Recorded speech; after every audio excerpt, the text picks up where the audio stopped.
When a child is under the stress situation, they are in fight or flight mode. Absolutely nothing is going in their brain. They cannot function in the classroom. That's what happened to Nicholas. His brain shut down. When he and I were learning together and he's relaxed and I'm taking it at his pace, the brain is not only saying, am I safe? The brain's going, this is fantastic. And that's when the learning happens. And the learning only happens when they are safe and feel confident in the classroom.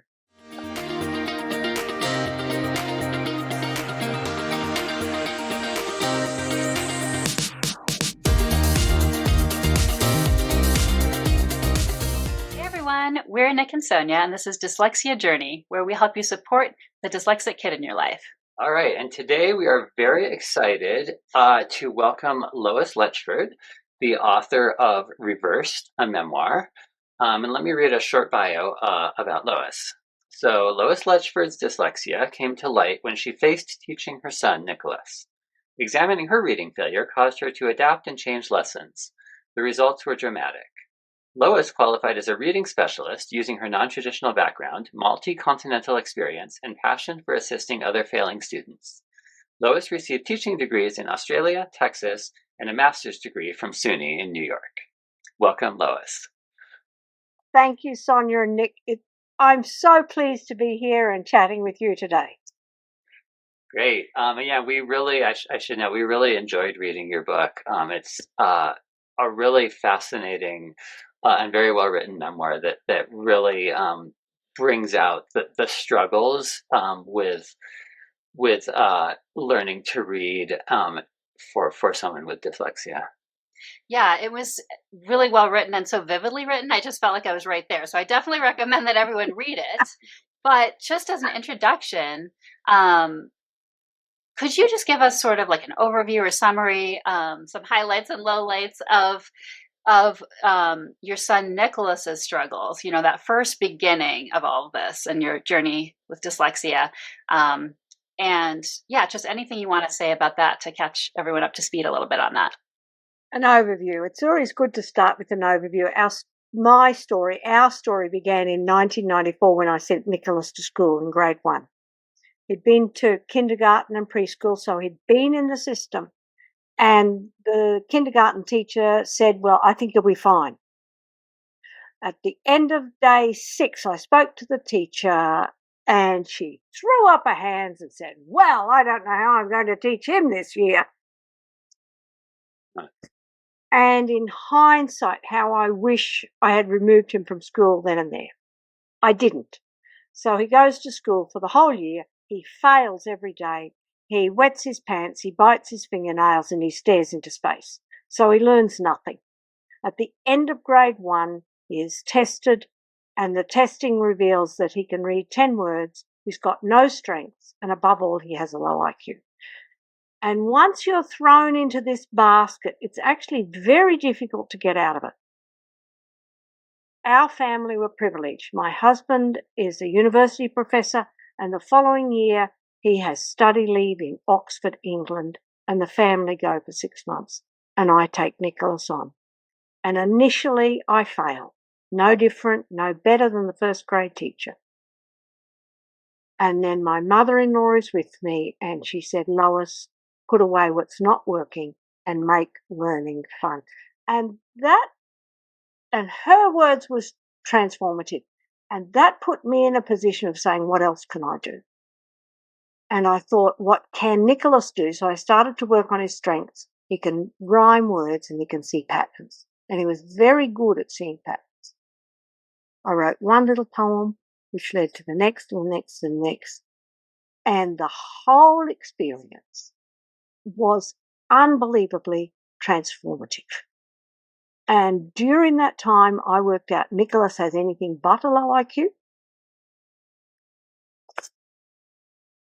And we work on, but I think it's important to recognize it was the whole experience. It wasn't just writing poems, but we were seeing things. We were exploring the whole world and connecting writing to our experience. We returned to Australia in 1995, and I meet the lady who'd done the testing, school diagnostician. I said, Nicholas has learned so much, and it's been so exciting. She stood in front of me, put her hands on her hips, and said, well, I've spoken to the reading teacher, and he's gone backwards. And in fact, he's the worst child I've seen in 20 years of teaching. Perfect for writing a book. But I didn't know that.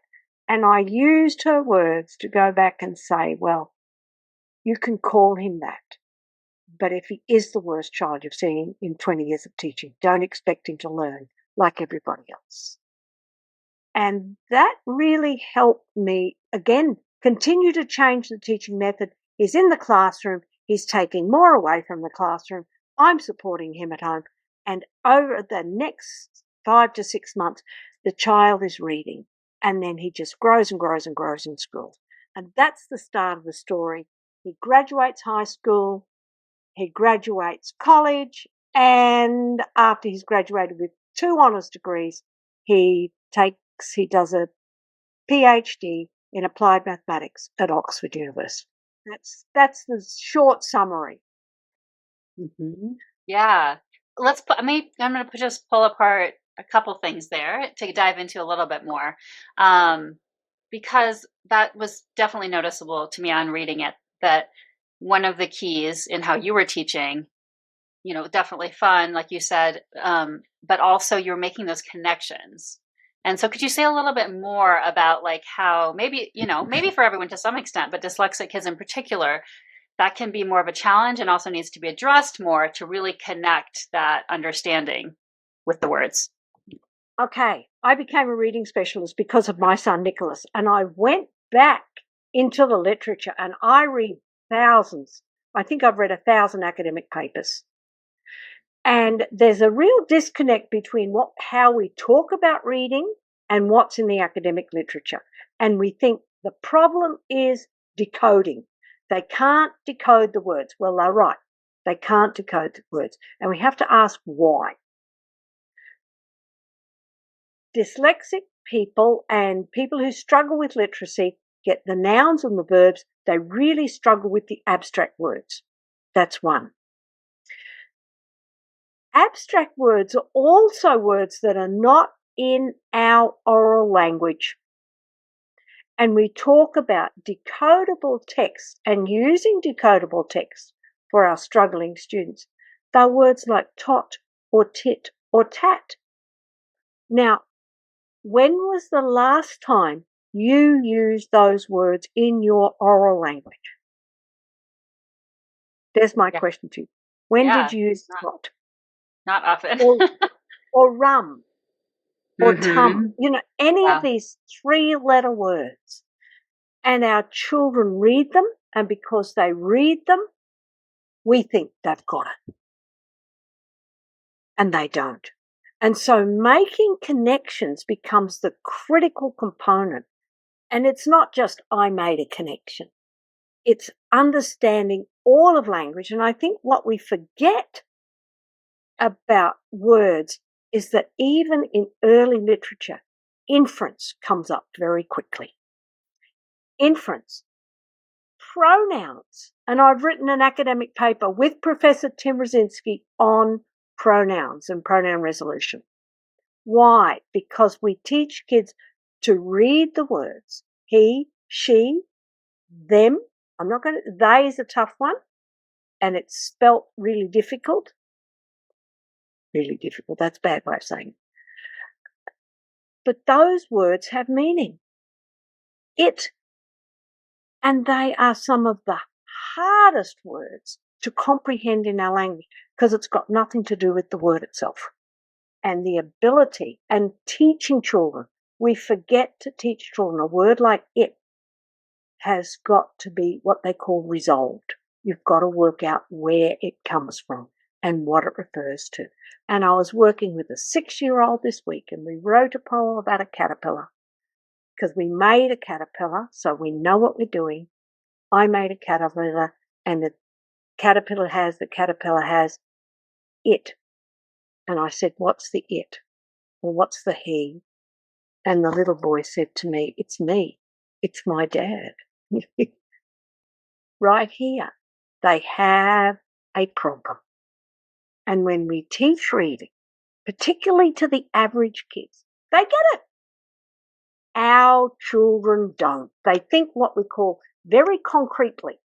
So when you say he is a man or she is a lady, and that's the end of the story, but it's not the end of the story. And we have to do more teaching. And that's where the gap happens. And that's why making connections is so critical. And when I work with the most vulnerable students, what do? I take a story and I turn it into a play, because it's taking away language being abstract. It's making it real. And then you know, and I know what the child is thinking about. And that's another critical step. So I've said an enormous amount there. That was really helpful, though. I think that really makes it really clear what's meant by that connecting the words. And also, I think it's really interesting because we often observe that counterintuitively, kids with dyslexia struggle with those sort of smaller words that maybe average readers think of as the easier words, like he, it, right? And I think I've never really understood, actually, until your explanation just now, like why exactly that is. Yeah. Mm-hmm. Yeah. And I think some of it definitely comes from working with my students, but part of it comes because I grew up reading words without comprehending. And I had to work out, as I'm teaching Nicholas, why was reading so hard for me? Yes, I can read all the words. So what stopped me from creating that picture? I mean, I don't have definitive answers, but it's certainly working out that pronouns are meaningful. And you're reading a word without meaning. Who's the he? And does the he change? Because the pronouns give us consistency throughout the paragraphs. And you as the reader have to do so much work. The big component and what I push for reading is active learners. And that's what happened to Nicholas in Oxford. He became an active learner and a lover of words during that time. And we ignore that. And it doesn't matter what learning you're doing, whether you're learning to read or becoming a surgeon. If you're not an active learner, you lose it. And when we're teaching our kids to read, what do we forget? Read the words, kid. I've read it, so what? We're not creating active learners. You give a great example in the book about how you engaged Nicholas during your time in Oxford with your research on Captain Cook and actually looking at the maps of his voyages. Can I tell you an amazing story? Definitely. Because it happened, the book finishes in 2018 when Nicholas graduates. Well, in the book, it's when he completes his oral exam, which was really tough for him. After he graduated with his Ph.D, I spoke with him and said, Nicholas, tell me what happened in first grade, because I didn't know. I don't know what happened. I just know it was a total disaster. My son, confident, articulate, ambitious, cried. His tongue went round in his mouth and he couldn't say a thing. He couldn't articulate anything, and that blew me away. And I thought, I can't deal with this now, but I recognised that trauma had gone on and we hadn't dealt with it. And I said to him, Nicholas, well, tell me about the learning you and I had in 1995. And instead of the crying, we've got this laughter.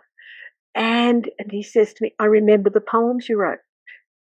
Windmill on a Hill and Mug of a Bug. And the first poems I wrote, 25 years later, he's telling me the story. And he said, learning about Captain Cook and the changing map of the world taught me to love learning, and I never want to stop learning. That blew me away. I knew what we did was good.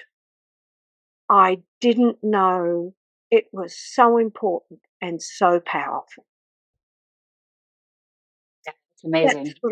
that's what I wanted to share with you because it comes after the book. Mm-hmm. And I think teachers and parents forget about Mm-hmm. social emotional learning Mm-hmm. and the connection of the love of learning with words and letters and sounds. And I've read, I don't know what you read, but I married this academic, so I read amazing things. And there are 2 books about the brain. One is Why, and now I've forgotten the other one. One is Ian Leslie and the other is Mario Livio. And Mario Livio says we can take MRIs of the brain, and it'll look like taking a slice of the ocean. And he says that created curiosity propagates in the brain in untold ways. That's what I did with Nicholas, and that's what I aim to do with my students. When we test, excuse me, I'm rambling. When we No, test please, that's wonderful. students, we take number of words they can read, 10, 20. We come out with a number because it's measurable. And they haven't got these, so we put a cross against them. And then we test on a standardized comprehension program. They've got this, and they haven't made enough gains. We forget and we don't understand the power of what I did with Nicholas with curiosity. He made minimal gains in what they measured. The growth in his learning, and the other thing I did was gave him a reason to read and write. Why are we learning about these letters and sounds that are so hard? Oh, we've got to learn about Captain Cook and Christopher Columbus and Ptolemy and, oh, isn't this so exciting? And to go to the British Museum and see the hieroglyphic. Wow, this is the best in the world. And that's what becomes so important. Yeah. Yeah. It's interesting. It's so much about the deeper purpose, yet it ties perfectly into the actual techniques as well. So, And we might only see these minor growths here, but we're not even attempting to measure their love of learning and their growth in why I'm doing it. Why is this important? Because they're harder to measure. Yes, absolutely. Yeah, and I think this really goes back to what you were saying earlier about when you told the reading specialist, or I can't remember who it was, at the school that, well, don't expect him to learn like everyone else does. Brilliant.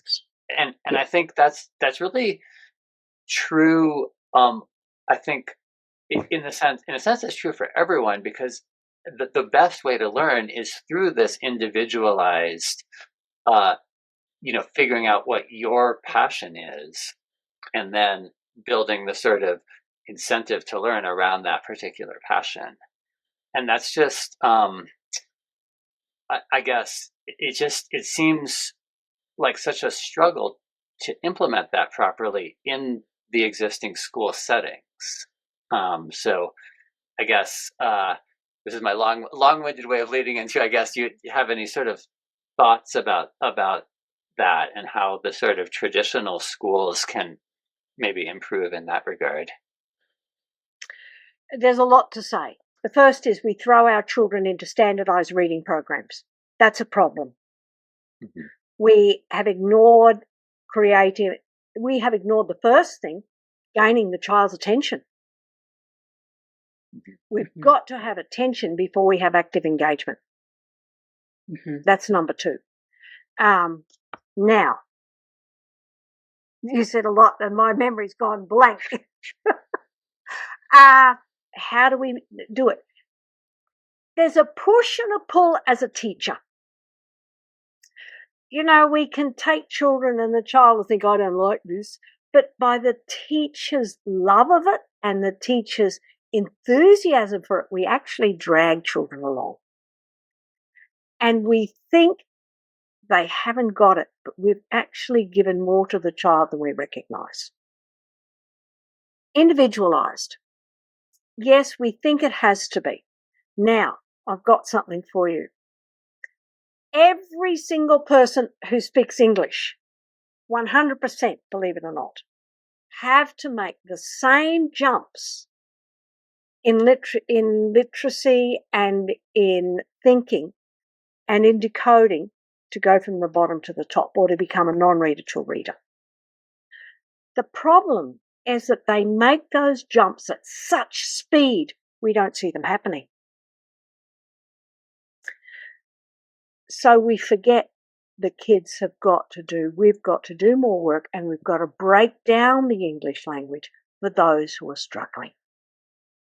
And that's where it has to be more individualized. However, the more we individualize it for the lower students, the better it is for everyone. I've taught in a classroom not as a classroom, but as a reading specialist. And I was reading my students this book, and I had a range of abilities in it. And I'm reading the book about Diary of a Killer Cat. It's a funny book. And what fascinated me was how the best readers in the class created the best picture. And as I read the story, I'd say to him, "What's the picture in your mind?" And the best reader would do something. I said, show me what that looks like.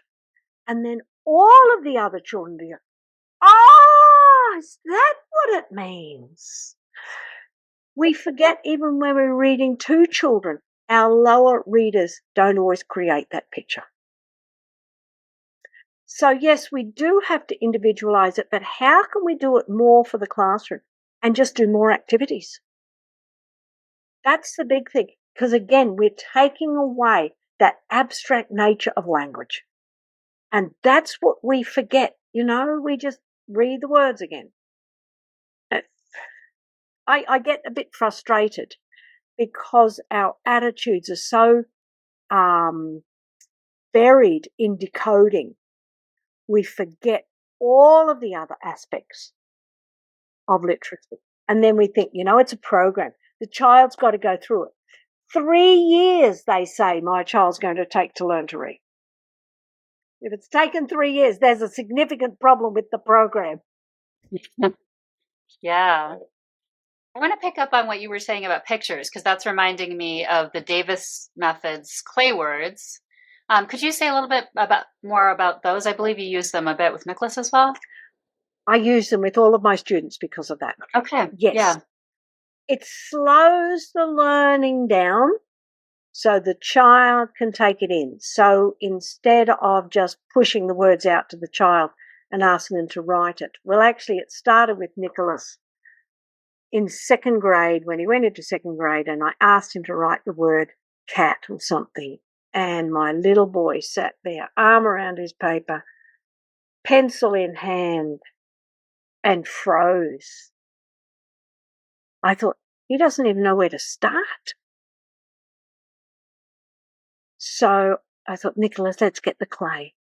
And, we worked for an hour and a half on rhyming words, cat, hat, rat, sat, for him to get it for 3 days before we went to alphabet letters, and then he wrote it. And by Friday morning, he got all of those words. He went to school and he didn't get them right, but that didn't matter. What mattered was the next week he got them right. And the slowing down, and also it tells you where to start. It helps you you start at the top. We go from left to right and top to bottom. Because I notice the way our children or my children, my students, write their letters, and it's anywhere. And we want to teach them top, bottom, left, right, so that we get a flow across the page. I had students do a K, and they'd do this, the sticks on the right-hand side, half a stick in front of the V, and then go back to the top, and you're thinking, how did they do this? Uh-huh. Well, it's interesting how I think the dyslexic brain often works. I think we've noticed that in our daughter too. I mean, she'll write, or back when she was younger, CAT or TAC looked the same to her, right? It's because it was, her brain is able to just switch that. Yeah. And it's the same thing, right? And we can help by saying we start here. This is the first letter. K is the first letter. And continue to reinforce that left to right component of language that helps them and their brain say, I've got to do it this way. And put the picture down and the cat on top, you start here. And rather than expecting them to know, I do more modelling, this is where we start. This is where we've got to do it. This is how we do it. And it's more supportive of our students and it gives them more confidence. And as they build their confidence, they then take over. And you think it takes longer, you think it's slower, but you're not putting them in a stressful situation. Okay, can I go back to my Nicholas when in grade 1 again? What I learned from talking to Nicholas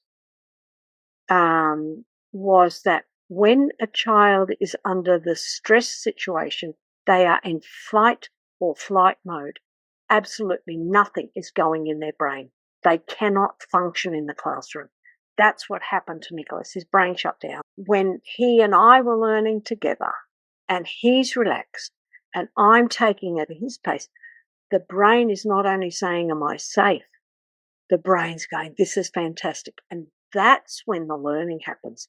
And the learning only happens when they are safe and feel confident in the classroom. Yeah, that is such a key point. I think we can't emphasize that enough. The person whose work is worth exploring is Dr. Mary Helen Immordino-Yang on social emotional learning, and it's phenomenal. And I did it unexpectedly. And it's something I've worked with since. I didn't have the research for it for most of my career, but I have it now.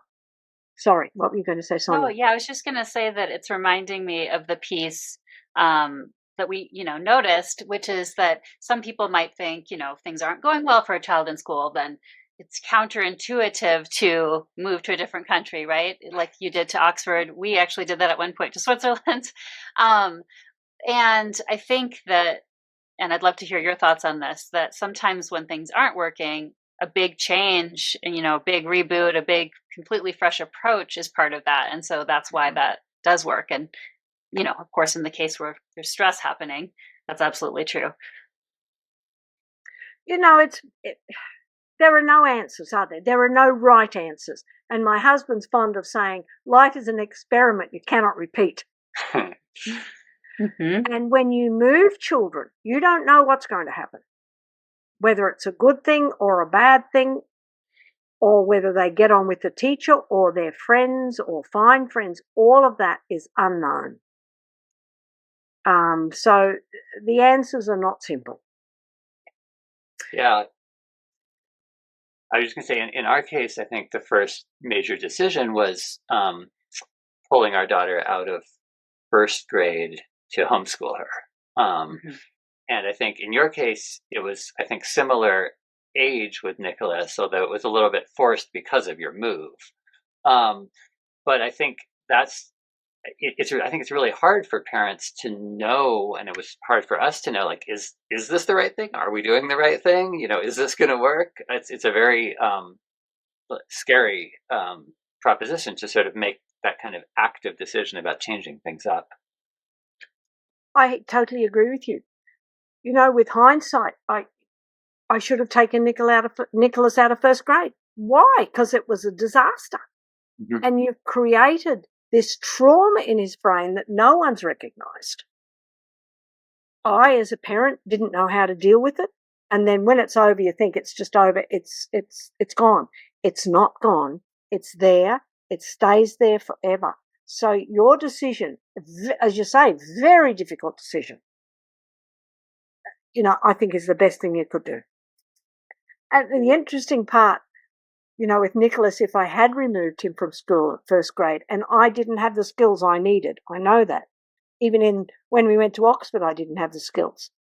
But if you go back and you fail, the school can point the finger at you and say, you didn't. We would have done better.